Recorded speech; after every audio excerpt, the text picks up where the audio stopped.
다윗은 하나님을 오늘 본문에서 나의 목자라고 부르고 있습니다. 이는 곧 자신이 목자가 기르는 양이라고 신앙 고백하는 것과 같습니다. 본문 1절에서 여호와는 나의 목자시니 내게 부족함이 없으리로다, 이렇게 신앙 고백합니다. 예수님께서는 우리에게 자신을 나타내실 때에 자신을 선한 목자라고 말씀하셨습니다. 요한복음 10장 11절에 나는 선한 목자라. 선한 목자는 양들을 위하여 목숨을 버리거니와, 이렇게 자신을 나타내셨습니다. 나는 너희를 위한, 양떼들을 위한 선한 목자로서 나의 목숨을 조금도 아끼지 않고 너희를 위해 내어 주리라고 말씀하셨습니다. 그 말씀대로 예수님께서는 우리의 죄 문제를 해결하기 위해서 우리의 죄 때문에 친히 자신의 몸을 찢으시고 피를 쏟아내사 하나님 앞에 속죄받을 수 있는 길을 열어주셨습니다.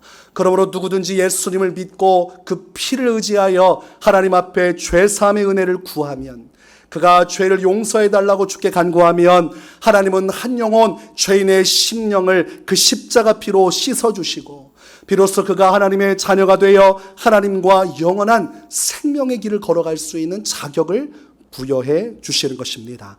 요한복음 10장 10절의 말씀처럼 내가 온 것은 양으로 생명을 얻게 하고 더 풍성히 얻게 하려는 것이라. 그 약속의 말씀을 십자가에서 마침내 성취하여 주신 것입니다. 예수님을 통해서만이 사람이 은혜를 누리고 사람이 생명을 얻고 하나님의 은혜 속에서 풍성한 인생을 살아갈 수 있다고 분명히 성경은 말씀을 하고 있습니다. 과거 구약시대의 애굽의 바로왕 밑에서 이스라엘 백성들이 학대받으며 고통받았습니다. 400년간의 여정 속에서 자신의 조상인 요셉을 알지 못하는 왕이 정권을 잡으면서 그 왕권 속에서 엄청난 순환을 겪어야만 했습니다. 자녀와 아비가 눈물로 밤을 지새우고 자유 없이 노예살이를 할 수밖에 없던 그 이집트에서의 고생 속에서 하나님은 그들에게 나타나 그들을 구원하사 가나안 땅으로 인도하여 주십니다. 그것이 출애굽의 역사요, 하나님께서 그들에게 구원의 은혜를 베풀어 주셨습니다. 그때 주님의 마음을 무엇이라 말할 수 있을까? 바로 양들을 사랑하시는 목자의 마음으로 그들을 고통 속에 건지사 젖과 꿀이 흐르는 약속된 가나안 땅으로 인도하여 주시는 것입니다. 그것을 성경은 하나님의 긍휼이라고 말씀합니다. 바로 그의 백성들을 불쌍히 여기는 목자의 마음, 긍휼의 마음을 가지고 하나님께서 노예된 이스라엘을 이집트에서 불러내어 긍휼을 입게 하여 주셨습니다.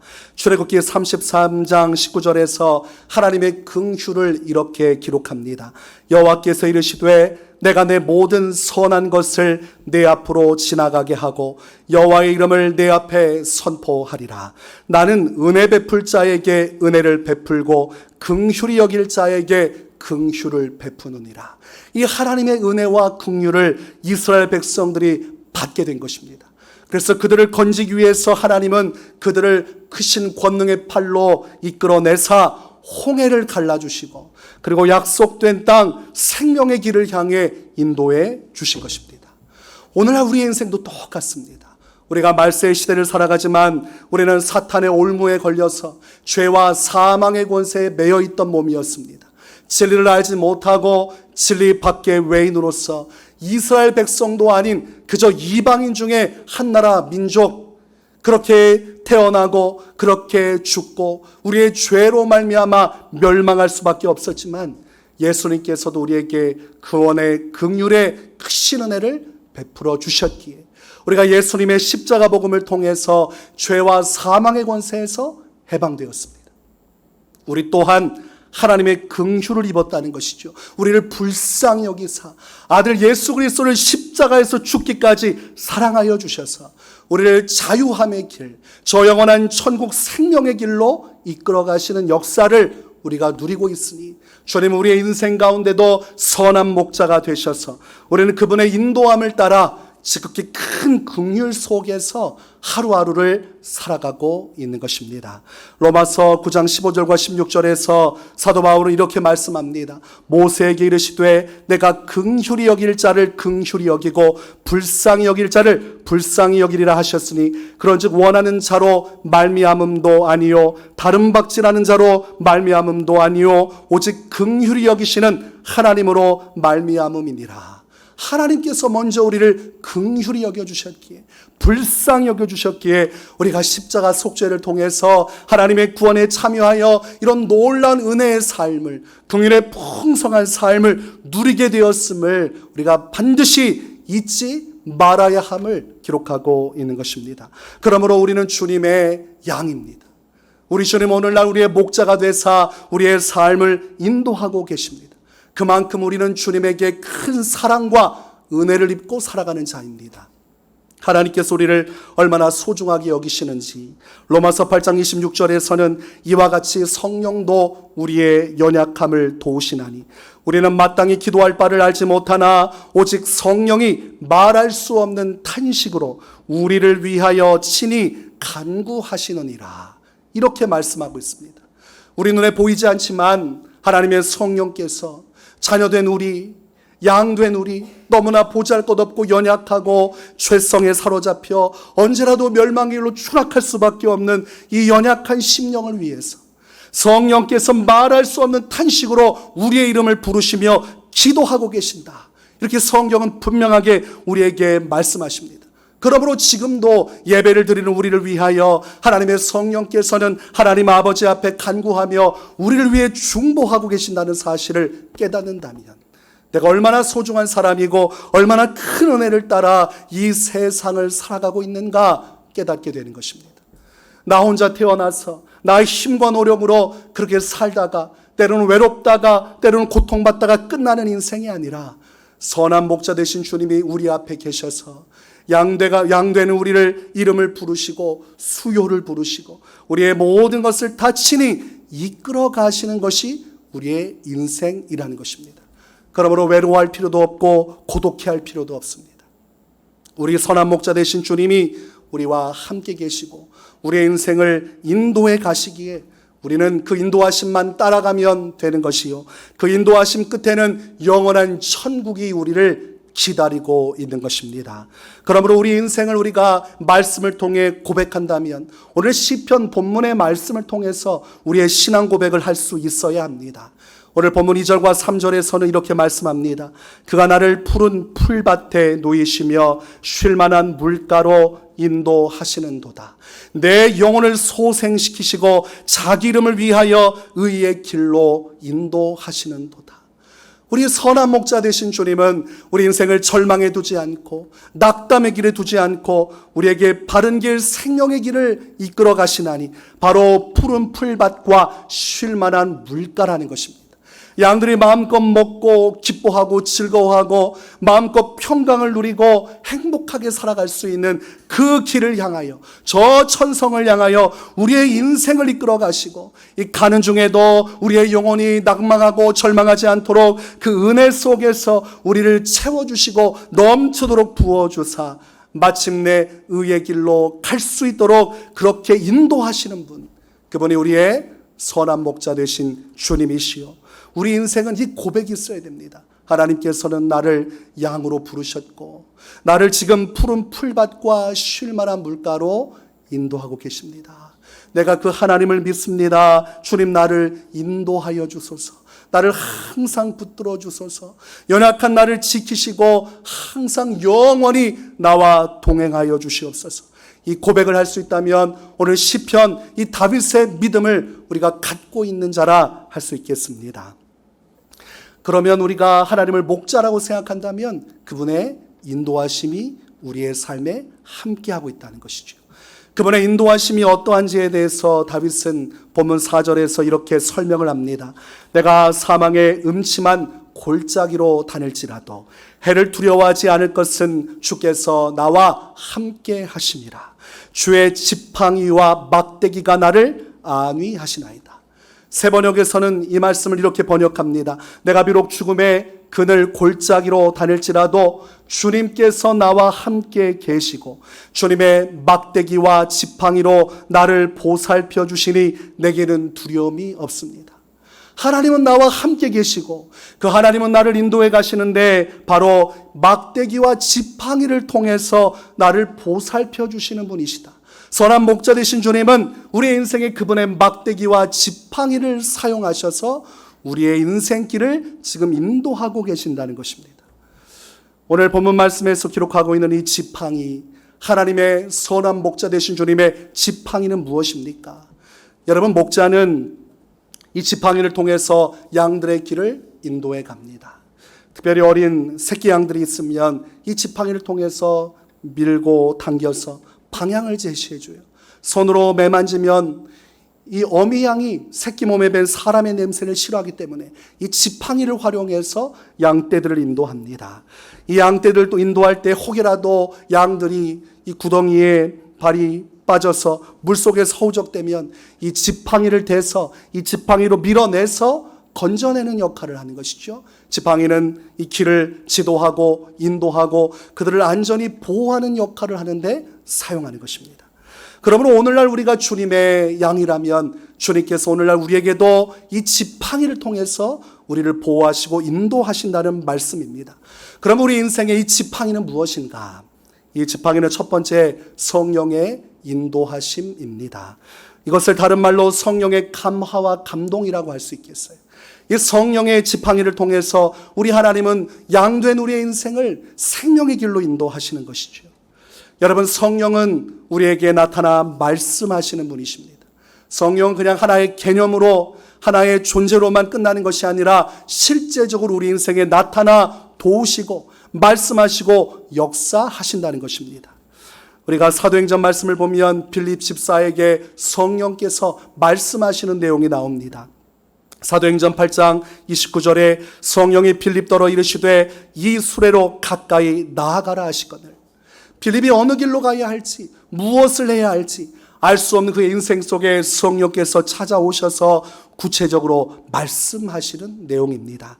그 성령의 말씀을 듣고 순종하여 이 광야길 초입에서 에디오피아 내시를 만나게 되고 마차 안에서 말씀을 붙들고 고뇌하고 있는 이 내시를 만남으로 그가 이사야 선지자의 말씀 속에 가리키는 이가 누굽니까? 물을 때에 이 빌립은 그가 바로 예수 그리스도시요 우리의 구원자가 되신다는 사실, 이 복음을 전파하게 됩니다. 그리고 그날로 그 내시가 이 복음을 받아들이고 믿음으로 하나님의 자녀가 되고 세례받아 구원의 인을 치게 되는 것을 보게 됩니다. 하나님께서 말씀하시는 그 음성을, 성령께서 주시는 그 인도하심을 따라 빌립이 순종하니 놀라운 하나님의 역사가 나타나고 그의 인생 속에 주의 영광이 임하는 것을 볼 수가 있는 것입니다. 또한 성령께서는 우리에게 어떻게 이끌어 주시고 인도하십니까? 성령께서는 하나님의 말씀을 떠오르게 하사 그 말씀을 통해 살아가도록 인도해 주십니다.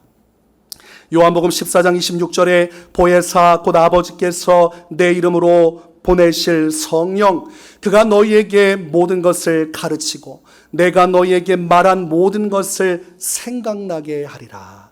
예수님의 그 말씀은 2000년 전에 폐기 처분된 것이 아닙니다. 예수님의 말씀, 예수님께서 이 땅에서 하신 그 생명의 말씀을 떠오르게 하시고 우리의 마음속에 깊게 자리 잡고 열매를 맺게 하시는 분이 성령이십니다. 그러므로 여러분이 신앙생활하다가 하나님의 말씀이 떠오르고 그 말씀이 여러분 안에 다가온다면 그것은 그 말씀을 떠오르게 하시는 성령의 역사하시며 그 말씀을 붙들고 우리의 주어진 현실을 살아가도록 이끌어 가시는 것입니다. 또한 때로는 성령께서는 찬양을 통해서 역사하세요. 이 찬양을 마음속에 떠오르게 하시고 그 찬양을 부르게 하시고 그 찬송 속에서 하나님의 성령의 감동을 통해서 우리를 새롭게 하시고 그 찬양의 운율을 따라 신앙의 고백을 하고 그 고백을 따라 살아가도록 인도해 주십니다. 시편 22편 3절에 이스라엘의 찬송 중에 계시는 주여 주는 거룩하시니이다. 하나님의 성령께서 찬송 중에 역사하시고 이 찬송을 통해 감화 감동시켜 주시고 그 찬양의 열망과 기쁨 속에서 우리를 바른 길로 인도하신다는 것입니다. 또한 성령께서는 우리의 인생길을 인도하시지만 때로는 막아서실 때도 있습니다. 성령께서 우리 인생을 막아서실 때가 있어요. 사도행전 말씀을 보면 사도 바울이 이 복음을 들고 가다 그 앞길이 막혀버렸어요. 사도 바울로서는 당혹스러웠습니다. 어떻게 이럴 수 있는가? 내가 복음을 들고 내가 계획한 뜻을 따라 그곳 가는데 왜 일이 형통하지 않는가? 그 내용이 사도행전 16장 6절과 7절에 기록되어 있습니다. 성령이 아시아에서 말씀을 전하지 못하게 하시거늘 그들이 부르기아와 갈라디아 땅으로 다녀가 무시 앞에 이르러 비두니아로 가고자 했으되 예수의 영이 허락하지 아니하시는지라. 목적지를 향해서 가는데 그 길이 열려지지 않아요. 보니까 성령, 또 다른 말로 예수의 영, 한 분이신 성령을 지칭하는 말씀입니다. 이 성령께서 사도 바울의 길을 막으셨어요. 그래서 아시아에서 복음을 전하지 못하게 하셨습니다. 그러므로 그 낭패 속에서 사도 바울이 하나님 앞에 기도하고 또 밤중에 하나님의 환상이 사도 바울에게 나타나게 됩니다. 그때 사도 바울이 받은 환상은 마게도냐 사람이 도움을 요청하는 모습을 환상으로 보는데 그때 마게도냐로 건너와서 우리를 도우라는 그 마게도냐 사람의 모습을 선명하게 보게 됩니다. 마치 실체를 통해 그 음성을 듣고 그를 내가 마주한 것과 같은 성령의 환상이 사도 바울을 사로잡게 되고 그때야 아시아가 아닌 마게도냐로 인도하시는 성령의 인도하심을 온전히 깨닫게 됩니다. 이런 성령의 역사하심을 요엘 선지자가 예고했고 요엘 2장 28절의 말씀이 성취가 된 것입니다. 그 후에 내가 내 영을 만민에게 부어주리니 너희 자녀들이 장래일을 말할 것이며 너희 늙은이는 꿈을 꾸며 너희 젊은이는 이상을 볼 것이며. 하나님의 성령께서 꿈과 환상을 통해서 하나님의 백성들에게 나타나 말씀하시고 감화감동시키사 그분의 길로 하나님의 길로 인도하시리라는 것을 요엘 선지자가 예언하였고 그 말씀이 사도 바울에게 임하였고 오늘날 초대교회를 지나 하나님의 교회 시대에 성령은 하나님의 백성에게 꿈과 환상을 통해서 나타나 말씀하시는 분이시라는 것입니다. 이 성령의 감화와 감동을 따라서 마게도냐로 들어갔어요. 사도 바울이 그곳에서 자색 옷감 장사 루디아를 만났고 그 집안 모두가 예수님을 믿었습니다. 세례받고 구원받고 그리고 복음을 전하던 중에 귀신 들린 여종을 만났습니다. 그 여종에게 고통받는 그 여종에게 예수님의 이름으로 자유를 명하니까 귀신이 떠나갔어요. 그러자 그 여종을 부려서 이 점을 보기 위해서 돈 장사를 하던 그 주인들이 분노해서 고발하게 되고 감옥에서 사도 바울이 엄청난 고통을 받아야 했습니다. 그 어두운 감옥 속에 붙들려 있고 정말 고통받을 수밖에 없는 그 밤이지만 하나님께서 기적적으로 이 감옥의 문들이 다 열려지게 하시고 그에게 자유를 주셨고 그 자유 속에서 사도 바울이 행하는 것은 간수에게 복음을 전하는 것이었습니다. 그날로 간수와 그의 집안 모두가 복음을 듣고 예수님을 만나고 하나님의 영생에 이르게 되었으니 성령의 인도함을 따라 지팡이 된 그분의 이끄심을 따라 살아가는 삶이야말로 얼마나 아름답고 얼마나 풍요로운 열매를 맺게 합니까? 한 사람으로 하여금 천국의 문을 열고 하나님의 역사를 이루게 하시니 이 성령을 따라 살아가는 삶이야말로 성도의 꿈과 소망과 희망이 되어야 하고 그 길을 향해 갈 때 우리가 제대로 바른 신앙의 길을 간다고 말할 수가 있는 것입니다. 혹여라도 우리가 하나님의 말씀을 저버리고 하나님의 뜻이 아닌 길로 가려고 할 때 우리 마음속에 감동을 주시는 이는 성령이십니다. 거기로 가지 말아라. 그 길은 죄악의 길이니 절대로 거기로 가지 말아라. 우리 마음에 불편함을 주시고 답답한 마음을 주셔서 그 길로 가지 못하도록 우리의 양심을 흔들고 심령을 흔드시는 분이 성령이십니다. 그러므로 무언가를 결정하고 갈 때 확신이 없고 마음속에 불안함이 일어나고 뭔가 마음에 불편함이 오거나 아니면 이것이 하나님의 말씀의 뜻이 아니라는 감동이 오면 멈춰야 됩니다. 그것이 바로 성령이 내게 하시는 음성이요 그분의 말씀이기에 그 지팡이를 따라가야 우리가 푸른 풀밭과 쉴 만한 물가로 들어가게 되는 것입니다. 그럼에도 불구하고 성도가 하나님의 성령의 말씀을 듣지 않고 죄의 길로 가면 하나님의 뜻을 떠나 다른 길로 가면 그때부터 강력한 마귀의 역사가 그의 인생을 흔들기 시작합니다. 불순종하여 하나님을 떠나 죄악의 문을 연 순간 그때부터 이 마귀와 그의 졸개들이 그 죄를 타고 들어와서 마음의 심령을 흔들기 시작해요. 그때부터 그 하나의 죄가 두 개의 죄, 세 개의 죄, 수많은 죄의 미혹들이 들어와서 더 자극적으로 살아가게 끌고 갑니다. 그러므로 우리가 하나님의 뜻을 저버리고 죄악의 길로 들어가면 점점 더 처음보다 영적으로 더 고통받고 괴로워하는 길로 가게 돼요. 그러다가 죄의 수렁에 발목이 붙들리게 되면 이 죄를 벗어나지 못하고 그 죄에 붙들려 살아갑니다. 그 속에서 마귀가 심령을 붕괴시키고 그 믿음을 흔들어서 부수어내기 시작을 합니다. 그래서 어떤 상태로 만들어버리냐면 양심의 화인 맞은 자. 전에는 하나님의 말씀을 따라 살아가야 되고 그 뜻이 아닌 길을 갈 때 마음 아파하고 괴로워하고 눈물로 회개했던 자가 이제는 만연된 죄를 지으며 살아가는 그런 지경에 이르게 됩니다. 그것은 최악의 상황이요, 그때 하나님과의 관계가 굉장히 멀어진 채로 하나님의 음성이 아무리 들려도 내가 무시한 채로 살아가니 마귀의 음성은 크게 들려도 성령의 음성은 이 완고한 심령 가운데 들려지지 않고 이 죄악에 매여 살아가게 됩니다. 그것을 성경은 영적인 잠을 자는 상태, 또는 다른 말로 세상을 사랑하는 자, 하나님을 믿노라 하며 세상을 사랑하고 영적으로 깊이 잠든 모든 심령이 바로 성령의 음성을 듣지 않았기에 결국은 슬픔과 도탄의 길로 빠지게 되는 것입니다. 그러므로 우리의 인생에 평안이 없고 삶의 공허함과 절망과 낙심이 가득하다면 그것은 지금 잘못된 길로 가고 있다는 것입니다. 여러분의 영혼은 정직합니다. 여러분의 영혼은 거짓말을 하지 않습니다.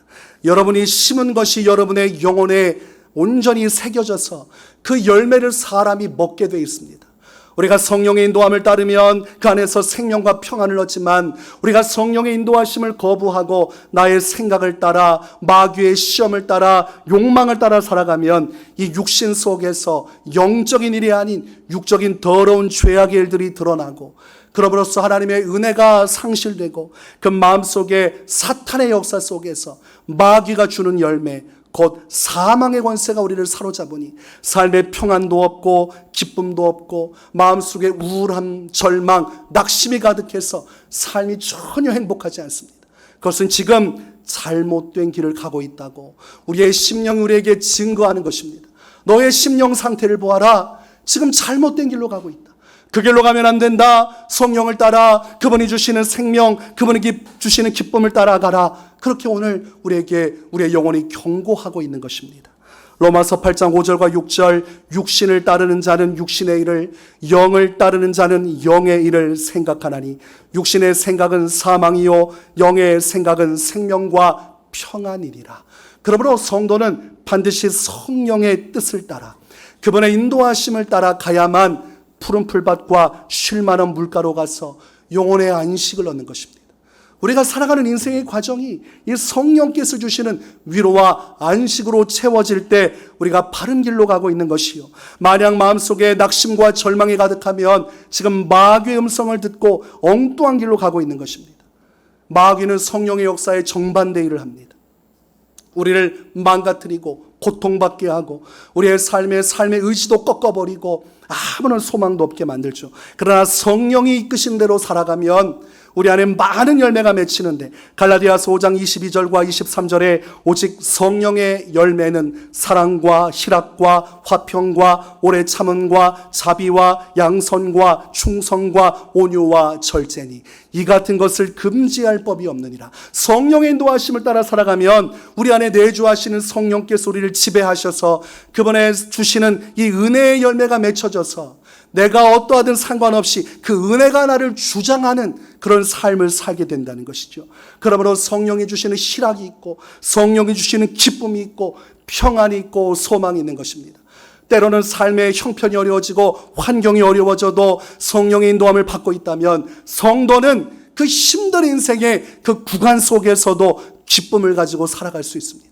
이것이 믿음의 선진들이 환난과 핍박을 이겨내고 그 안에서도 희망과 소망을 가지고 살아갈 수 있었던 그 신앙의 원동력이 되는 것입니다.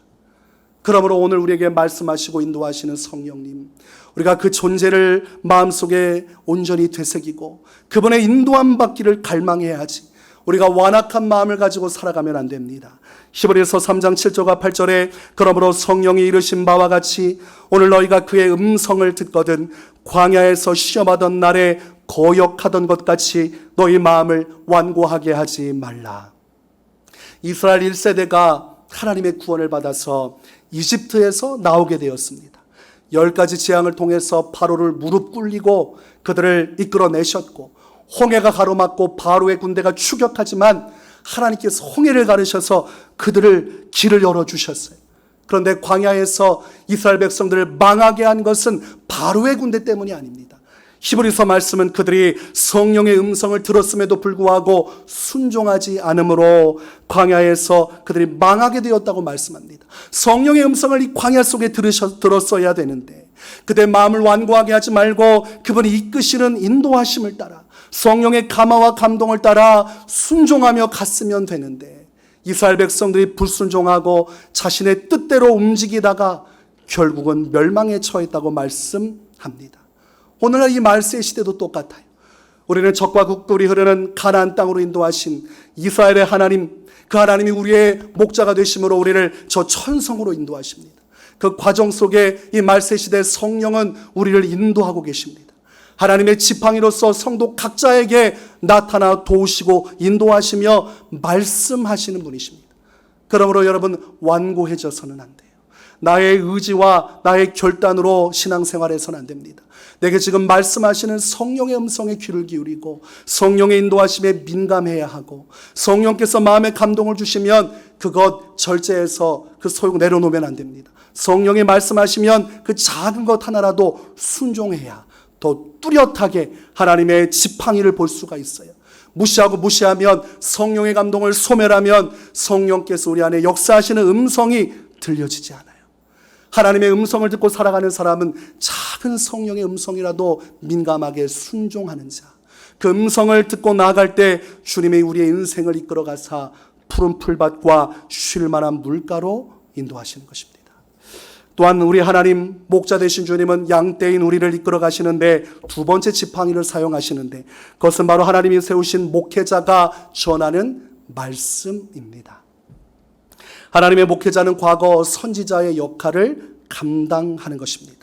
선지자들은 항상 하나님의 성령의 감동을 받아 하나님의 말씀을 받았고 그것을 사람의 언어로 사람들이 알아들을 수 있는 그 언어를 통해 듣고 이해하게 함으로 그 말씀에 순종하는 길을 제시했습니다. 그리고 선지자의 말을 들었을 때 그 백성은 하나님의 구원과 하나님의 능력을 경험했지만 선지자의 말씀을 듣지 않고 거부했을 때는 죄악 가운데 하나님의 심판과 하나님의 엄청난 징계가 따라오는 것을 경험했어야 했습니다. 그래서 선지자의 말씀을 듣는 것이야말로 신앙인에게 있어서 하나님의 지팡이입니다. 그 말씀을 듣고 순종하는 길로 가야 하나님의 역사가 나타나고 이 신약시대, 이 말세의 시대를 살아가는 우리는 더욱더 그 말씀 앞에 서야 하는 것입니다. 예수님은 마태복음 10장 40절에 너희를 영접하는 자는 나를 영접하는 것이요 나를 영접하는 자는 나를 보내신 이를 영접하는 것이니라고 말씀하셨습니다.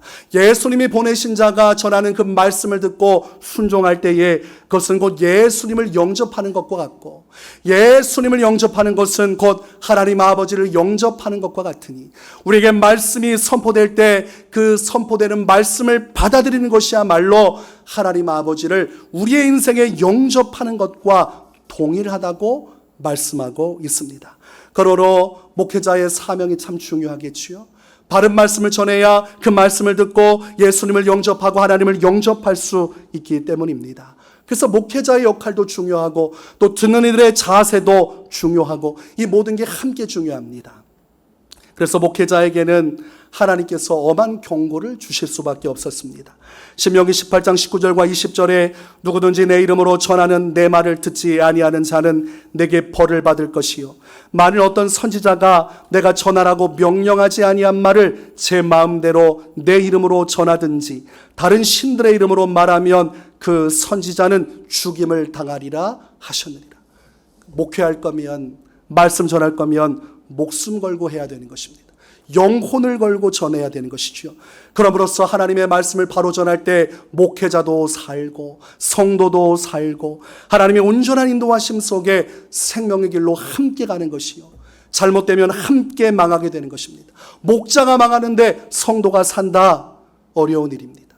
목자를 잘못 만나면 양들도 다 도산할 수밖에 없고, 그러므로 이 중간 역할을 하는 이 하나님의 말씀을 전하는 목회자가 목자 되신 주님의 말씀을 바로 전하는 역할을 감당할 때, 또한 성도가 그 음성을 듣고 순종하여 따라갈 때 우리 하나님의 인도하심 속에서 생명으로 나아갈 수 있는 것입니다.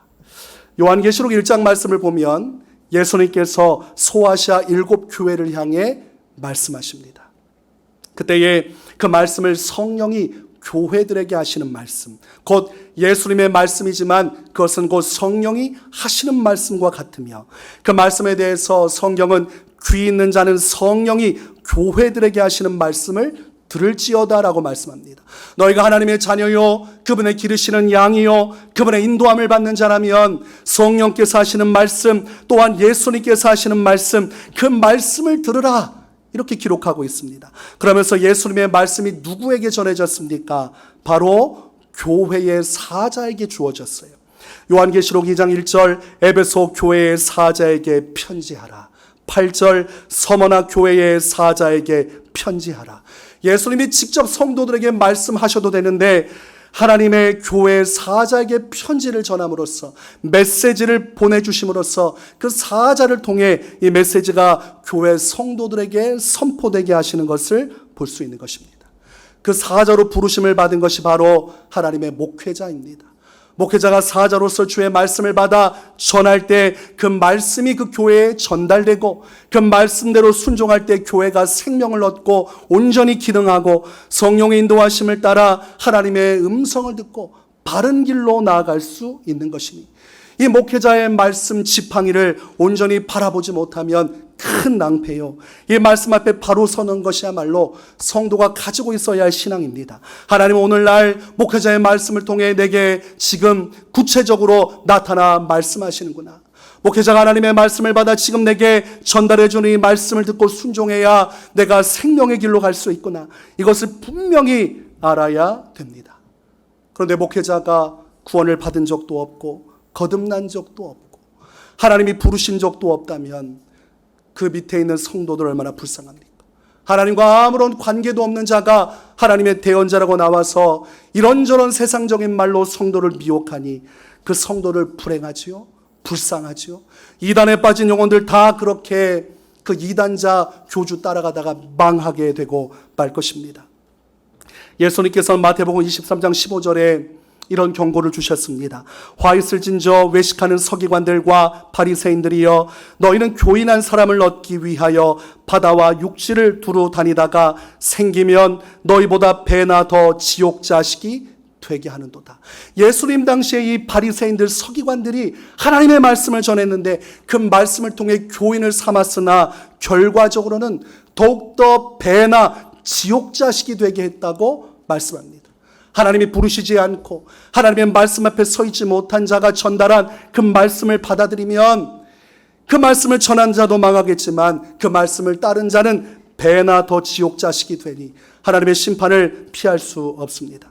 그러므로 목회자 잘못 만나면 인생 끝이 나는 것입니다. 그러므로 교회를 선택하고 내 신앙의 길을 바로 세우려면 목회자가 누구인지가 중요하지 교회 건물 자체가 중요하지 않습니다.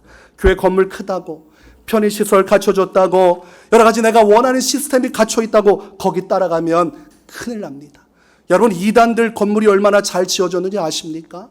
교회가 무리하게 빚내서 교회 빚을 갚지 못해서 경매에 넘어가면 엄청난 돈으로 그 건물을 사서 통째로 사용하는 것이 이단입니다. 이단들 전국에 퍼져 있는 모든 돈을 한 곳으로 모아서 다 사용하기 때문에 엄청난 재력을 가지고 있고 그 돈 가지고 교회 건물을 화려하게 만들어요. 이단 건물도 얼마나 번쩍이고 아름답고 또 이단들이 사회적으로 얼마나 많은 봉사와 헌신 같은 일을 합니까? 사람들이 혹할 수 있는 선한 일들을 이단들이 많이 해요. 그래서 그것을 통해서 자기들을 끌고 갑니다. 그러나 그 눈에 보이는 육신의 눈으로 보고 따라가면 결과적으로는 멸망에 이르게 되니 눈에 보이는 것을 따라가는 것이 신앙이 아닙니다. 하나님께서 내게 보내주시고 내게 세워주신 목회자를 바로 만나서 하나님이 세우시고 하나님이 말씀하시는 자의 말씀을 듣고 그 말씀을 따라갈 때 우리는 목자의 음성을 듣고 영원한 생명으로 가게 됩니다. 그러므로 교회에 와서 여러 가지 해야 할 일이 많지만 여러분이 절대로 놓치지 말아야 될 것은 하나님이 세우신 목회자가 전하는 그 말씀을 듣는 것입니다. 여러 가지 일로 분주하다 보니까 말씀을 듣는 것은 하지 못하고 내게 주어진 역할만 감당하느라 분주하면 가장 중요한 것을 놓치고 있는 것입니다. 생명의 말씀, 인도하심의 말씀을 듣고 그 길로 따라가야 성령의 인도함을 받고 하나님의 뜻에 거하는 것인데 그 말씀을 놓치고 감으로 수고는 하되 주님의 은혜를 따라 살아가는 삶은 점점 더 어려워진 것입니다. 그러므로 예배 시간이 들어오면 마음 다 내려놓고 분주한 사역 생각도 내려놓고 이후에 내가 해야 할 일 다 내려놓고 온전히 말씀 앞에 서야 됩니다. 지금 하나님께서 내게 저 말씀을 통해 역사하시고 나를 선한 길로 이끌어 가시고 내가 저 말씀 통해 살아가야 살겠구나.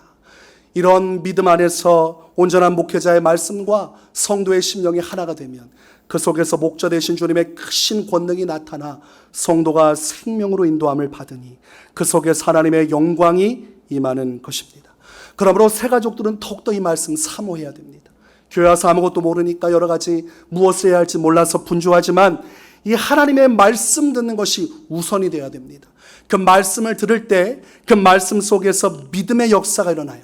성경은 말씀은 들을 때 믿음의 역사가 생긴다고 분명하게 기록하고 있습니다. 그러므로 말씀을 듣고 말씀을 가까이 하고 말씀 속에 나의 심령을 담글 때 그 속에서 하나님의 영광이 나타나 그 연약하고 아무것도 알지 못하는 초신자가 말씀 속에서 길을 찾고 말씀 속에서 가야 할 방향을 찾고 그 말씀을 따라 순종함으로 삶 속에 역사하시는 하나님을 만나고 그 안에서 믿음의 성장을 이루게 되어 장차 예수 그리스도의 분량에까지 이르게 하시는 것이 하나님의 뜻입니다. 어떤 분들은 이 말씀이나 저 말씀이나 다 똑같지 않은가? 그리고 내가 선호하는 목회자의 말씀을 더 우선시해야 되지 않나 생각하는 분들이 있어요. 그래서 개교회 담임 목사의 말씀보다도 다른 교회 목사의 말씀에 더 귀를 기울이는 분들이 있습니다. 그것은 아직 말씀에 대한 지식이 없기 때문에 잘못된 선택을 하는 것입니다. 요한계시록 2장의 말씀을 보면 예수님의 말씀이 각 교회 사자들에게 전달됩니다. 그런데 각 교회에게 전해지는 말씀이 다 다릅니다. 에베소 교회 사자에게는 에베소 교회를 향한 메시지가 주어지고 서머나 교회 사자에게는 서머나 교회 성도를 향한 메시지가 전해집니다. 여러분들이 7교회를 보면 알겠지만 책망받는 것도 칭찬받는 것도 가지각색이라 교회마다 전혀 다른 하나님의 말씀이 임하고 그들이 가야 할 길을 향한 전혀 다른 하나님의 뜻이 임하는데 내가 속한 교회에 내게 말씀하시는 주님의 음성이 들려지고 있거늘 다른 교회에 전해지는 말씀에 귀를 기울인다면 얼마나 무지한 사람입니까? 그것은 잘못된 길로 가는 것이. 여러분이 바른 신앙생활 하려면 내가 속한 교회의 담임 목사의 말씀, 그것이 최우선이 되어야 됩니다. 그 말씀을 듣고 묵상하고 그 말씀대로 순종하며 가야 하는 것입니다. 그래서 여러분의 우선순위가 담임 목사님 말씀이 되어야 돼요. 자, 묻겠습니다. 유튜브 구독하셨습니까? 하셨어요? 그 말씀 듣고 있습니까? 조회수가 왜 그렇습니까? 조회수가 왜 이렇게 적습니까? 여러분들이 한 번만 눌러도 그렇게 되지 않을 텐데. 말씀을 아예 듣지 않거나 아니면 다른 것 짧게 나오는 3분 메시지, 1분 메시지 그런 거 듣지 마세요. 아무 의미도 없습니다. 1분, 3분짜리 듣고 남의 교회 목사를 그거 듣고 그냥 감동받고 사는 게 신앙이 아닙니다.